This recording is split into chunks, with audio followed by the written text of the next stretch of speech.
బన్నీ నాన్న దీంట్లో ఇవి పెట్ట దీంట్లో గుడ్ బాయ్. చూ భవిష్యత్ తమ్ముడు నీకన్నా బెస్ట్ ఎంత బాగా చెప్పగా నేను నేర్చుతున్నాడు.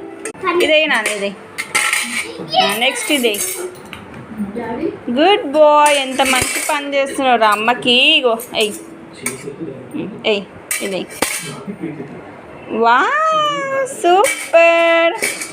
అక్కనేమో వంట చేస్తుంది, తమ్ముడేమో మంచి గంటలని చదువుతుండు. తీసుకో ఇలా. అబ్బో మజ్జిగ చేస్తుందంటే బటర్ మిల్కా మజ్జిగనా చెప్పు. బటర్ మిల్కా మజ్జిగనా? ఏం చేస్తున్నావు? రెండు ఒక్కటే తెలుసా నీకు? తెలుసులే, అందుకని ఫస్ట్ మజ్జిగను తర్వాత బటర్ మిల్క్ అను. వీడ్యుడు ఏం చేస్తున్నా? అన్ని తింటావారా? మళ్ళీ కింద పడేసినారు. ఏం పని చేస్తున్నారు పిల్లలు మీరు?